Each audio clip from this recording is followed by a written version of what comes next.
మోకాళ్లలో గుజ్జును పెంచి నొప్పిని తగ్గించి సర్జరీని దూరం చేసే ఫ్రీడమ్ వాక్. అలాగే మరికొన్ని కీలకమైనటువంటి నియోజకవర్గాల యొక్క ప్రస్తావన కూడా చేయాలి. అచ్చెన్నాయుడు గారు తెలుగుదేశం పార్టీ యొక్క రాష్ట్ర అధ్యక్షులు, ఆంధ్రప్రదేశ్ అధ్యక్షులు, వారు టెక్కలి నియోజకవర్గం నుండి స్వల్ప ఆధిక్యతతో విజయం సాధించబోతా ఉన్నారు. అలాగే వల్లభనేని వంశీ గత 2 సంవత్సరాలుగా కొన్ని వివాదాల కారణంగా ప్రముఖంగా వార్తల్లో వ్యక్తిన వ్యక్తి గన్నవరం నుండి శాసనసభ్యుడిగా ప్రాతినిధ్యం వహిస్తా ఉన్నారు. ఈసారి కూడా వల్లభనేని వంశీ గన్నవరం నుండి గెలుపొందనున్నారు. అలాగే తమ్మినేని సీతారాం గారు ఆముదాల వలస నుండి ప్రాతినిధ్యం వహిస్తా ఉన్నారు. వారు ఆంధ్రప్రదేశ్ శాసనసభ స్పీకర్ గా ఉన్నారు. వారు కొద్ది ఓట్ల తేడాతో ఓటమి చవి చూసేటువంటి అవకాశం ఉన్నది.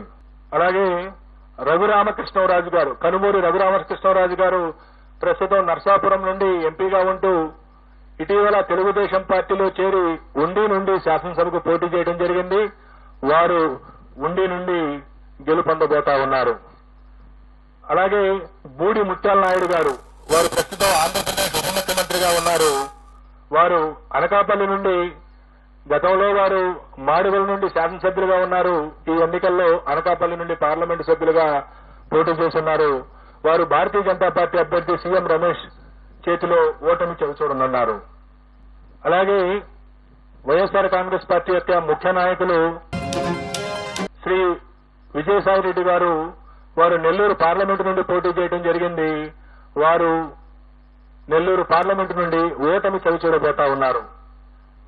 రాష్ట్రంలో హోరాహోరీ పోటీ జరిగినటువంటి పార్లమెంటులో అమలాపురం పార్లమెంటు, రాజమండ్రి పార్లమెంటు, నర్సరావుపేట పార్లమెంటులో ఫలితం కేవలం 2 లేదా 3% లోబడి ఉండబోతా ఉంది. ఈ విధంగా రాష్ట్రంలో ఉన్నటువంటి 4 రాజకీయ పార్టీల యొక్క ముఖ్య నాయకుల యొక్క గెలుపు ఓటముల్ని మనం చర్చించుకున్న తర్వాత ఈ ఎన్నికల్లో కీలకమైనటువంటి అంశాలను కూడా నేను ప్రస్తావించవలసి ఉంటుంది. తెలుగుదేశం పార్టీ గత 5 సంవత్సరాల నుండి ప్రతిపక్షంలో ఉన్న కారణంగా గత ఎన్నికల్లో 2019 శాసనసభ ఎన్నికల్లో చరిత్రలో ఎప్పుడు లేని విధంగా 10% మించినటువంటి ఓట్ల తేడాతో ఓడినటువంటి కారణంగా పొత్తు తప్పదు అని తెలుసుకున్నటువంటి పార్టీ నాయకత్వం జనసేన పార్టీని పొత్తులోకి ఆహ్వానించడం, ఆ తర్వాత కూడా గెలుపుకు కేవలం జనసేన మాత్రమే కాదు, మరొక బలమైనటువంటి రాజకీయ పక్షం యొక్క అవసరం ఉన్నదని తెలుసుకుని భారతీయ జనతా పార్టీతో కూడా చివరి వరకు పొత్తు కోసం ప్రయత్నం చేసి భారతీయ జనతా పార్టీని కూడా పొత్తులో కలుపుకున్నటువంటి పరిస్థితిని రాష్ట్ర ప్రజలందరూ చూశారు.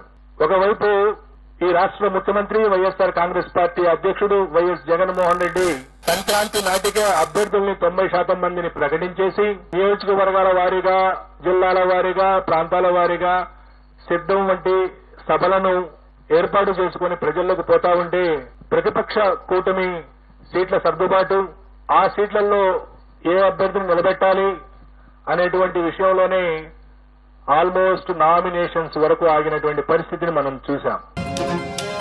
అదే కాకుండా గత 5 కరోనా కాలాన్ని తీసివేయగా మిగతా కాలంలో ఈ రాష్ట్ర ప్రభుత్వం అవలంబించినటువంటి నూతన విధానాలు, వాలంటీర్ వ్యవస్థ ద్వారా ప్రతి ఇంటి గడప వద్దకు ప్రభుత్వ సేవలను చేర్చడం ఏదైతే ఉందో, ఇది నేను గతంలో కూడా చెప్పాను.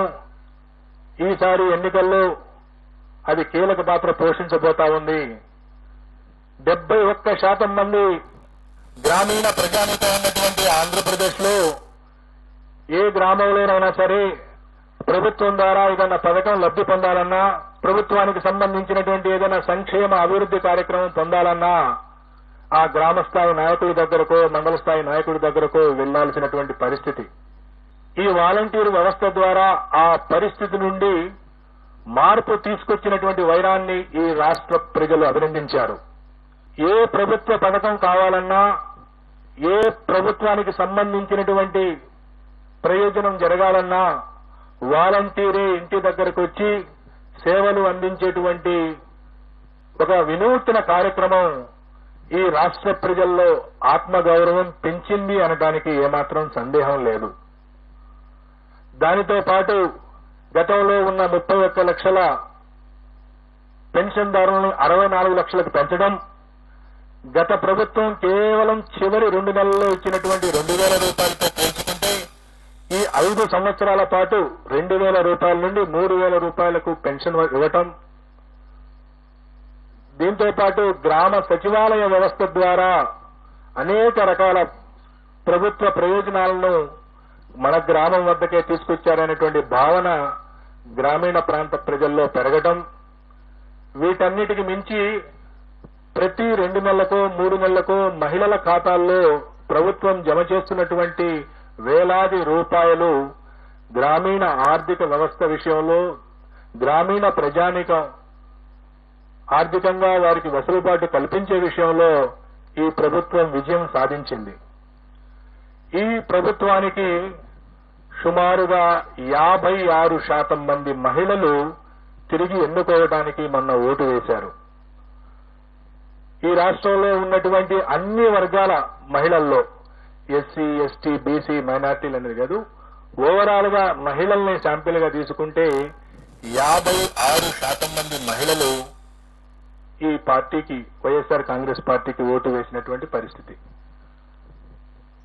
కేవలం 42% మంది మాత్రమే తెలుగుదేశం పార్టీ కూటమికి మహిళల్లో ఓటు పడింది. అలాగే పురుషుల్లో ఎన్డీఏ కూటమి ఆధిక్యత సాధించింది.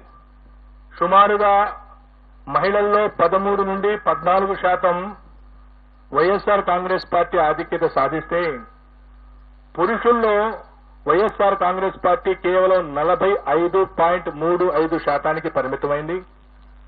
తెలుగుదేశం కూటమి 51.56%, అంటే సుమారుగా 6% మగవాళ్లలో తెలుగుదేశం పార్టీకి ఓట్లు ఎక్కువ పట్టడం మనం చూశాం.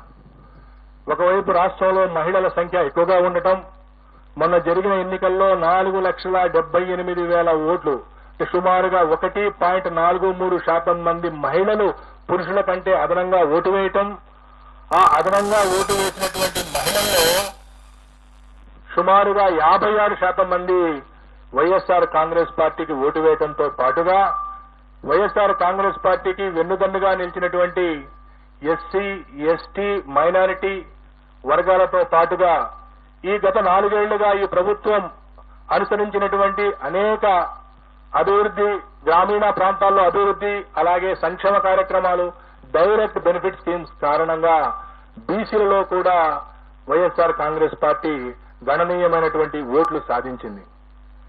ఈ విధంగా తనకున్నటువంటి ఓటు బ్యాంకును కాపాడుకుంటూ కొత్తగా బీసీలలో ఓటు బ్యాంకుని చేర్చడం ద్వారా, మహిళల్లో తన ఓటు బ్యాంకును పెంచుకోవడం ద్వారా వైఎస్ఆర్ కాంగ్రెస్ పార్టీ ఈ రోజు తిరిగి రాష్ట్రంలో మరొకసారి అధికారంలోకి రాబోతా ఉంది. వైఎస్ఆర్ కాంగ్రెస్ పార్టీ ఆంధ్రప్రదేశ్ లో మే 13వ తేదీన జరిగినటువంటి ఎన్నికల్లో 49.41% ఓట్లను సాధించి 94 నుండి 104 అసెంబ్లీ స్థానాల్లో గెలవబోతా ఉంది.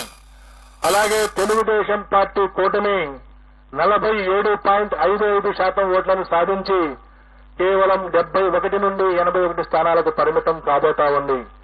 ఇతర పార్టీలు, ఇండిపెండెంట్ అభ్యర్థులు 3.04% ఓట్లకు పరిమితం కాబోతా ఉన్నాయి. సుమారుగా 2% ఓట్ల ఆధిక్యతతో తెలుగుదేశం పార్టీ కూటమి కంటే సుమారుగా 20-25 స్థానాల్లో వైఎస్ఆర్ కాంగ్రెస్ పార్టీ ఆధిక్యత సాధించి మరొకసారి ప్రభుత్వాన్ని ఏర్పాటు చేయబోతా ఉంది.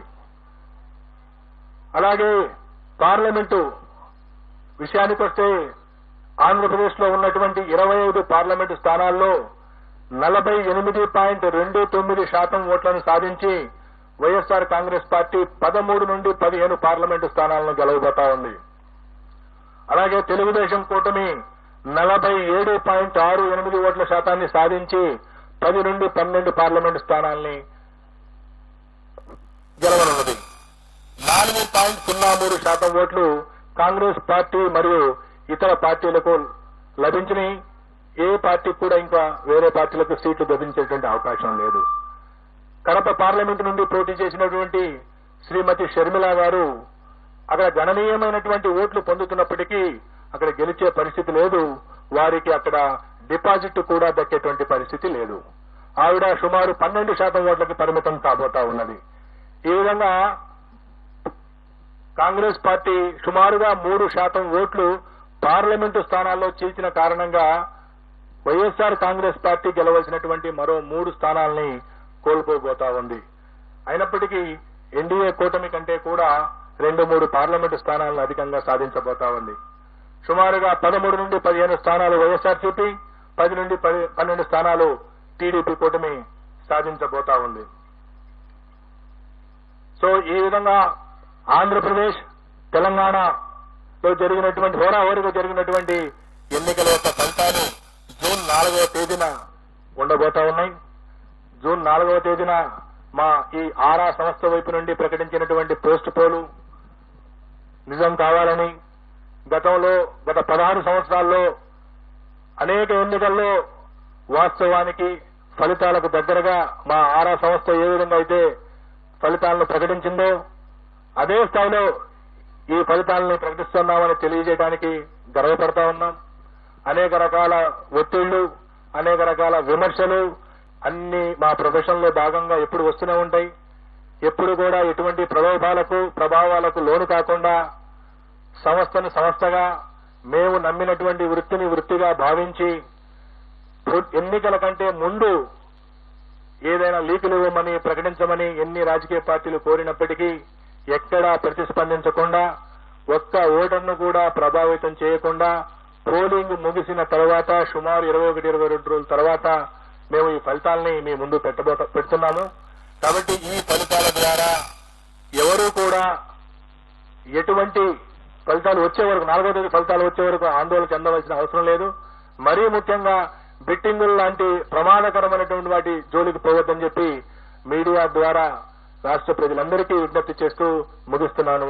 ధన్యవాదాలు.